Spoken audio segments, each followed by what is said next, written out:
In the last video, I talked about the main components of the Collabshare platform. And in this video, I'm gonna talk about how to choose a technology stack for our platform. Let's see. Hi everyone, I'm Ramin. Welcome to the Collabshare channel. In this video series, I show the process of starting up a business called Collabshare. I try my best to document every step as I go forward. In the current video, I'm gonna talk about the process of finding a good technology stack for our platform. And a similar process can be used to find a technology stack for your website or platform. In fact, finding an appropriate approach to design a scalable application is what I'm looking forward. I've spent at least 2 hours each day during the last week studying how to find a good architecture and technology stack for designing the platform, which is described in this video. Before starting the main topic of this video, I would like to mention an important point, which is that the process I show in the startup documentary playlist can be used by all entrepreneurs. Usually there are two types of entrepreneurs: those who want to develop their own startups and those who hire other developers to do so. Although this playlist is mainly useful for the first category, but the second category can also watch the videos and learn how developers design and program a website, or in general any software. In this way, they will understand the overall process along with some of the problems that developers face, and see how those problems can be challenging sometimes. There is an important concept in control theory and the artificial intelligence, and in general in decision-making theory, with the name of the dynamic programming. It states that an optimal solution to some sort of problems can be found by coming back from the desired future state to the current state by finding an appropriate decision in each backward step.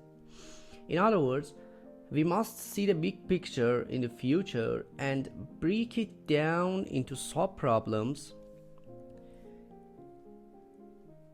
and then come back from the future to the present moment by making some optimal decision in each sub-problem. It also implies that we must learn from our mistakes and memorize our actions for similar situations in the future. The issue involved with this approach is that, in general, for decision-making problems in life, we usually don't know the middle states or sub-problems between the current state and the future state. So this is where we are now, current state, and this is where we want to go, future or desired state. The problem is that we want to go from this state to the future state, but we don't know the middle states. We don't know the states in between of the first state and the final state. So as we don't know the states, the middle states, we don't know the actions that we must take in each of those states and stages until we can reach our goal. Maybe this one is the best possible way to reach to our desired future, but at the beginning of solving a problem, we don't know enough to solve it optimally. So there is a solution to this problem. If we investigate the problem enough, we can find information to extract some of the states and also some of the actions to take in each state. Since now we have an incomplete model of the problem, now we can try to solve it suboptimally. There's a criteria in optimal decision theory with the name of Bellman's principle of optimality, which states that an optimal policy has a property that whatever the initial state and initial decision are, the remaining decisions must constitute an optimal policy with regard to the states resulting from the first decision. In its definition, the policy means a set of all our decisions. What I can infer from this definition is that at each stage we should try to do our best.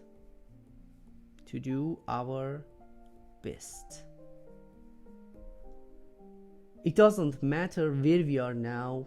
The only thing that matters is that at every stage we must try to do our best based on our knowledge and past experiences. This principle tells us that we must start without being perfect.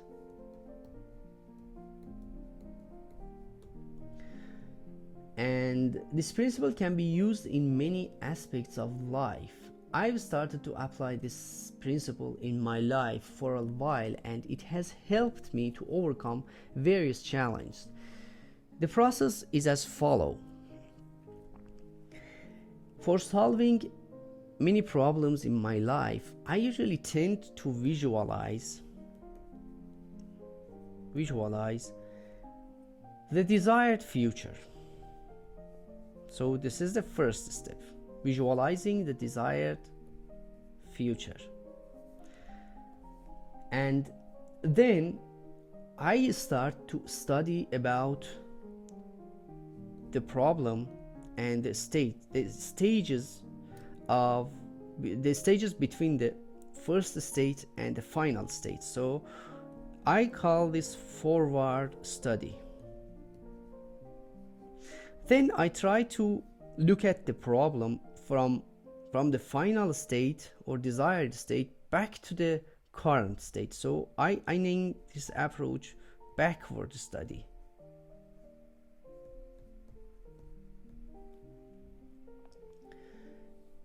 At this moment, I have enough information about the problem. So I partially know what to do. So I implement my first decision.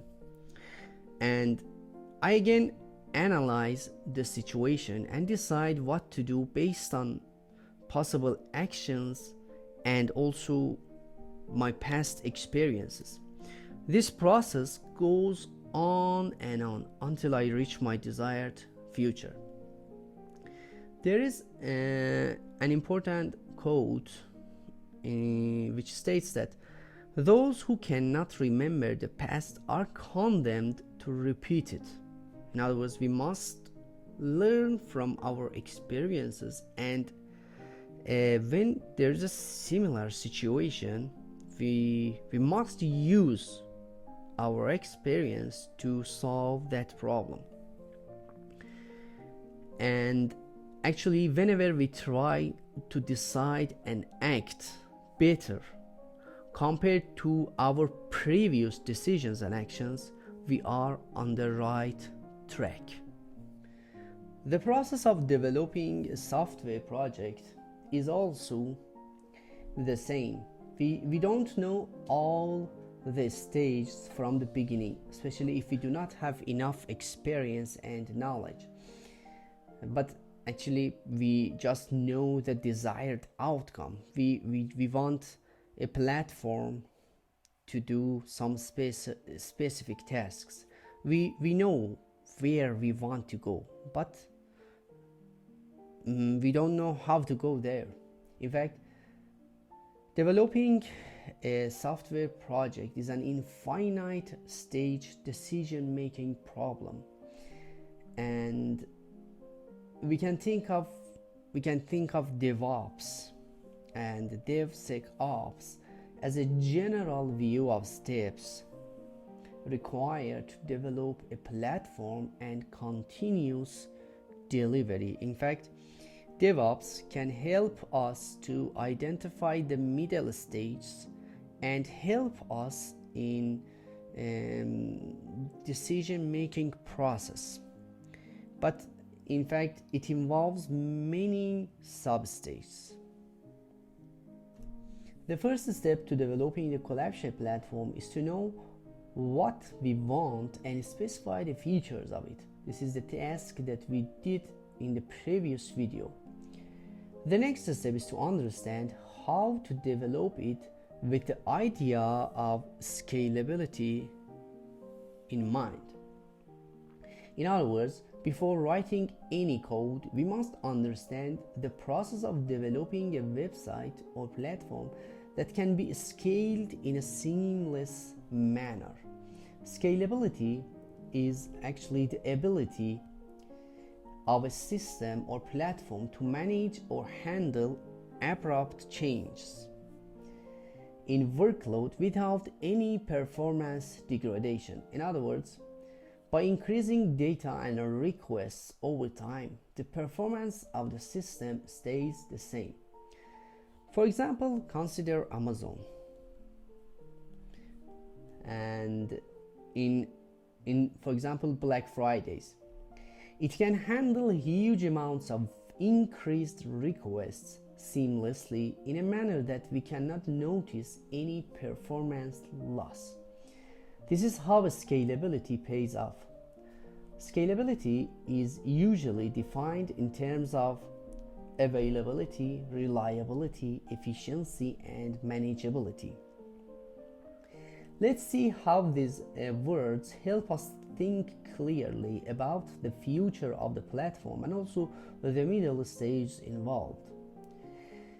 First of all, let's consider availability. What is availability? It shows how long a system is operational in a period of time. This feature is the most important parameter for the users of a platform or website, because when the site is unavailable, users get frustrated and annoyed. They like a platform that is always available. In other words, the platform must always work without any downtime. The second factor is reliability. As it suggests, it means how reliable a system is. In other words, reliability indicates the probability of system failure. It is important to note that a reliable system is always available, but not vice versa, because availability can be achieved by redundancy. By using multiple redundant servers, if one server fails, the other one takes the control.